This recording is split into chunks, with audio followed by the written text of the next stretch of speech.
What is up, everybody, and welcome back to another episode of Emphasis on Sports. As per usual, I'm your host, Damon Anthony. You know what we're going to do? We're going to talk sports and only sports, not any of the fluff, not any of the BS. Hey, listen, if it's your first time tuning in on YouTube, like and subscribe. Other than that, we are live on all streaming platforms. Come check us out. Emphasis on Sports. This is what we do. All right, let's get it going. First things first, let's talk about the NBA. So the NBA tonight, the in-season cup starts. Still don't all the way get it or understand it, but if it's what they want to do, who am I? Sure, I guess maybe some of these teams, gives them a chance to win a little extra money during the season. But all in all, it's just fluff to me. Like, why have a tournament? That's what the playoffs are for. I also don't like having play-ins. The whole 9 and 10 seed having a chance to be in the playoffs to me is kind of stupid. In my estimation, there's 16 teams already in the playoffs. That's enough. If you didn't make it to 8 in the regular season, take a vacation. Truly believe that. But small bits of news and notes around the association. Cleveland Cavaliers are 12-0. Nothing that anybody expected. I did expect them to have a pretty good season, but to start off 12-0 is fantastic. So big shout out to Kenny Atkinson. He has that team hitting on all cylinders.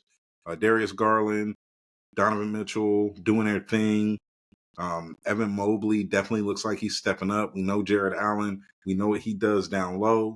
But if this team keeps it up and continues to mold and gel, they could be a little scary. Other teams that are doing real good now in the East, there's really only one other team that has an above 500 record, and that's the Celtics at 9-2. Definitely expected that. The Celtics, they're going to be there. They're going to be staring at the end of this thing. Eastern Conference Finals against somebody. Maybe it's Cleveland. Just don't know. Now in the Western Conference, there's a lot better records there. The Thunder are leading the conference right now at 9-2. Followed behind the Suns, the Warriors, both 8-2. You got the Nuggets sitting at 7-3. Then the Rockets and Grizz both at 7-4. T-Wolves 6-4. Lakers 6-4. If the playoffs started today, just a regular 8 team, those would be your 8 teams. Clippers are sitting at 9. Kings are sitting at 10. Let's see how this works. Let's see how this goes. Still very early, way too early to call anybody anything or to say anybody is that great, except for the Celtics. Celtics are returning damn near everybody. We know what they are. We know that's going to be a damn good team.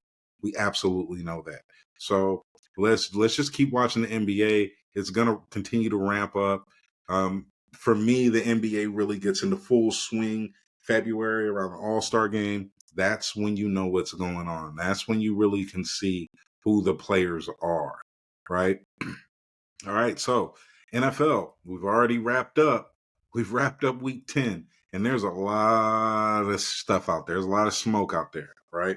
So let's run through these games that we saw on Sunday and then Monday. We talked about Thursday night game last week. So the Giants at Carolina Panthers. Carolina beat them in Germany 20-17. Now, this was my nobody cares game of the week. I still stand on that. I actually did get up and watch this game because who doesn't like football on a Sunday morning at 9:30? But this was a very ugly game. I'm going to say, things are looking a little scary on the Giants side. What's going to happen with Dayball? What's going to happen with Daniel Jones? Only time will tell, but this is definitely one of the league's worst teams. Right now, they're sitting there with the number 1 overall seed or number 1 draft pick for next year. They're probably going to stay with it because they're terrible. Then you have the Patriots beating the Bears 19-3. The Bears are about as discombobulated as can be because everything about them just doesn't look good. I thought that they were going to have a much better season when the season started, and they actually came out looking real good, but it's been a dumpster fire recently. Caleb Williams, he has no protection. He doesn't look good at all right now. He doesn't look NFL ready. Eberflus does not look like a solid coach. They just let go of their offensive coordinator today.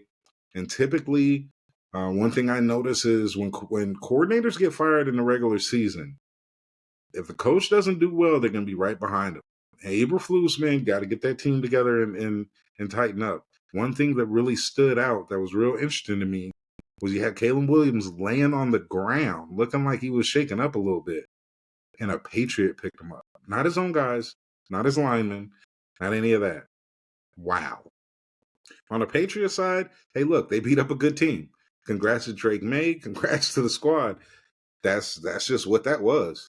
The next game up was Buffalo and Indy. Buffalo beat the Colts 30-20. Nothing unexpected. Buffalo looks like one of the top 5 teams in the league. Definitely one of the top 3 in the AFC. Josh Allen continues to play just good football. Bills look like they're ready to run up on Kansas City and try and take something down.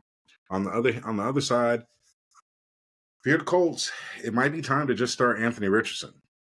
I mean, I get it. You know, Flacco, great story last year. It's good to have him in the building, but they're not playing well. So it's time to really start to develop your young quarterback. One thing I did see in that Carolina game, got to saw Bryce Young smile, which is not normal. So you know, we see that there is something going there. Maybe just a 2% development will take it. I think that's what needs to happen in Indianapolis. If not, they may just be a bad team for a couple years. Then we had the Kansas City Chiefs knocking off the Denver Broncos 16-14. Now this one came down to a missed field goal at the end of the game for Denver. They could have won that game. Kansas City just continues to look like a team that they know how to win. Sometimes they fall ass backwards into the win, but they still know how to win. And until someone knocks them down, they're who we think they are. 100%. Kansas City is reminding me eerily of some of those old Patriot teams where you look at and it's like, man, they should have lost this game, but they won.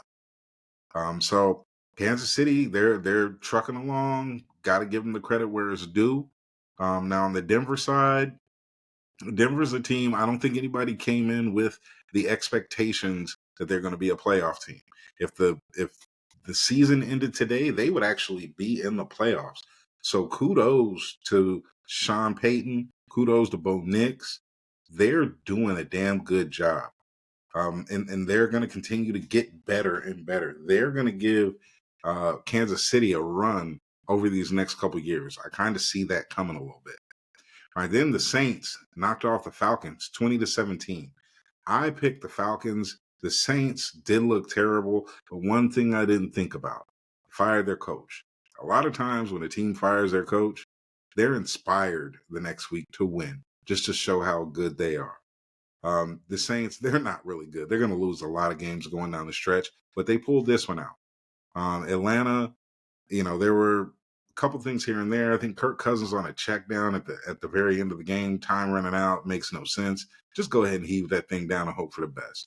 Atlanta, I still think is going to be the cream of the crop in the NFC South. I think they're going to represent them in the playoffs.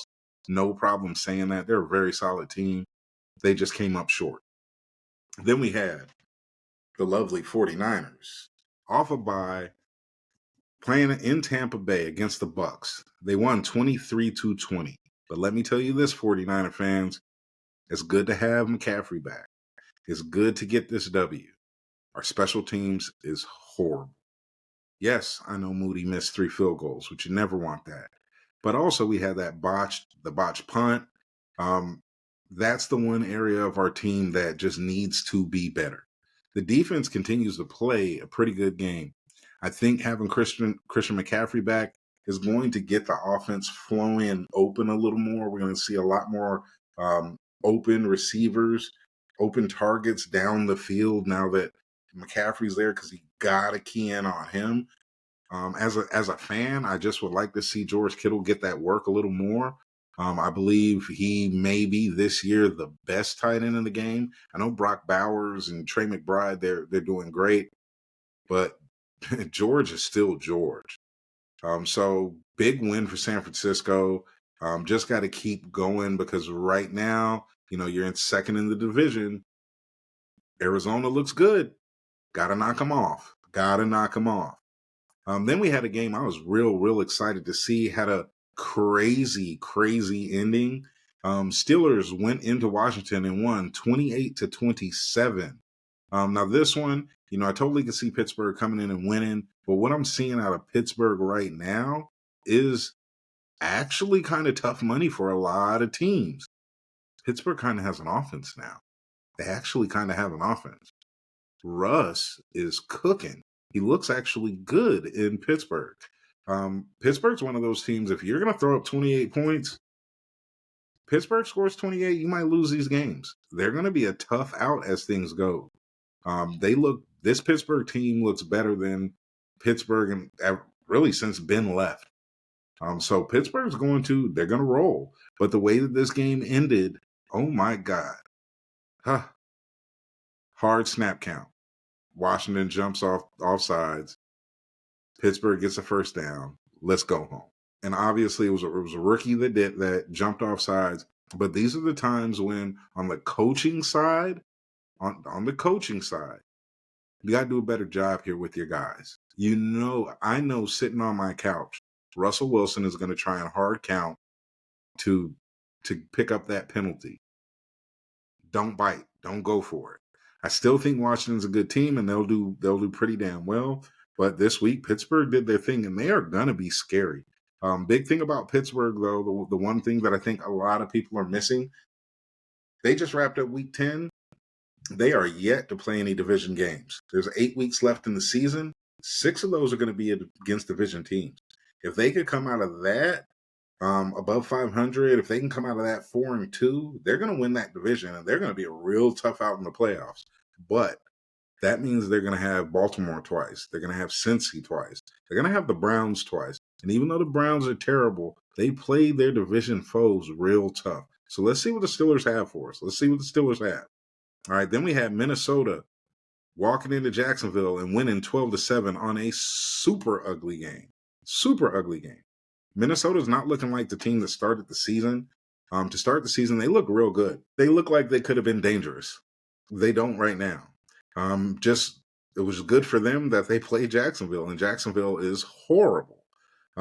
Jacksonville scoring the 7 points might have even been a surprise.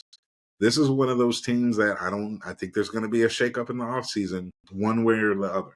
We know that they re-signed Trevor Lawrence, so he's going to be there for a little bit. But who else is going to be there with him? On the Minnesota side, things are going to get sticky, Minnesota. You got the Packers. You got the Detroit Lions in your division. You got to do something. Right? Next game, the Los Angeles Chargers beat the Tennessee Titans 27-17. Definitely could see this coming because Tennessee also not a good team. But the Chargers, to me, they're not really a good team. They just capitalize on the weaknesses of the other team, which leans a little bit more towards coaching. But there's no way that I would think Will Levis is going to beat the Chargers. Just not going to happen. Just like the Broncos, though, if the season ended today, Chargers would be in the playoffs. That's a hell of a thing to say. Then we had the Philadelphia Eagles walk into the Dallas Cowboys and beat the shit out of them. 34-6. I mean, wow.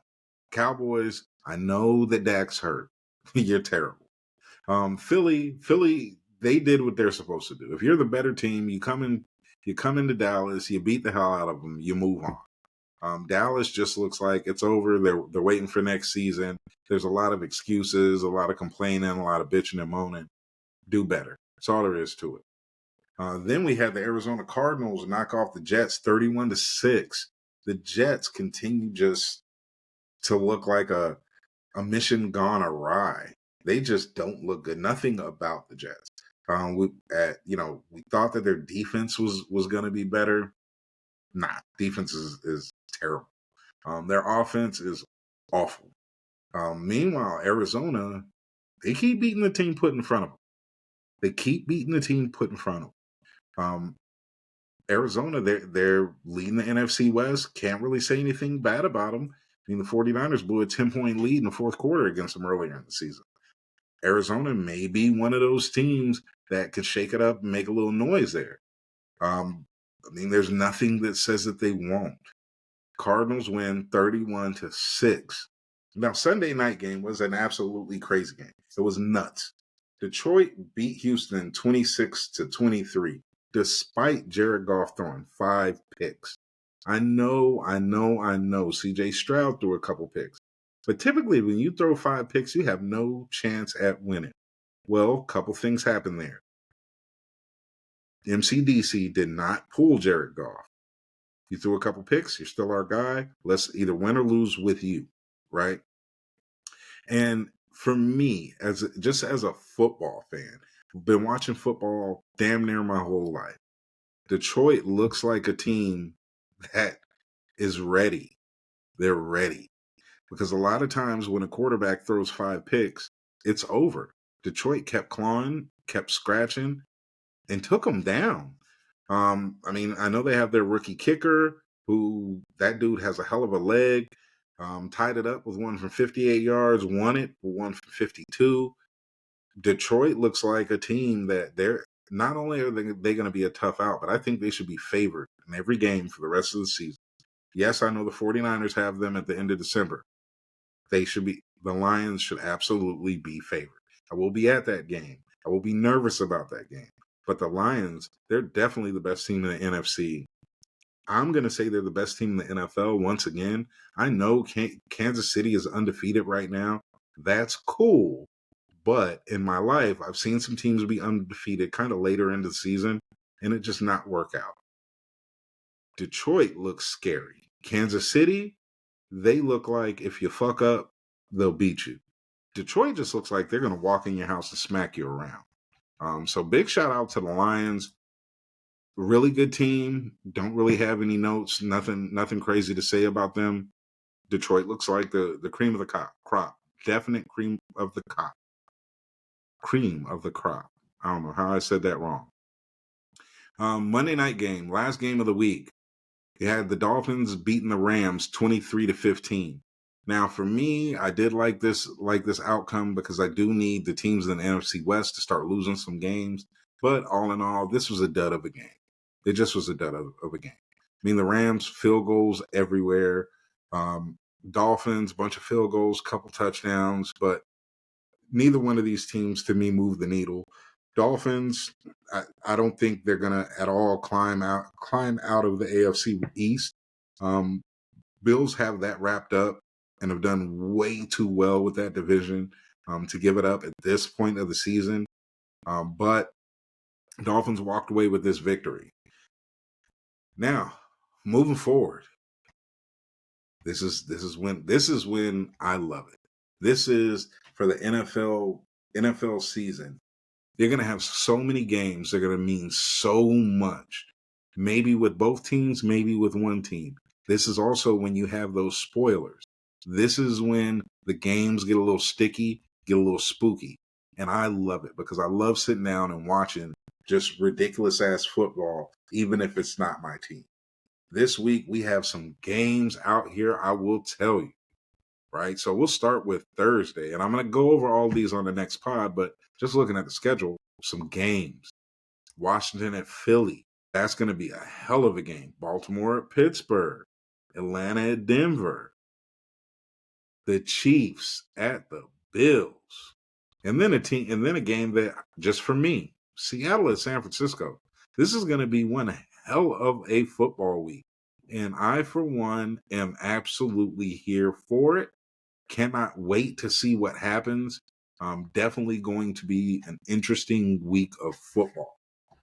That being said, man, hey, look, be good or be good at it. Until next time, I will holler.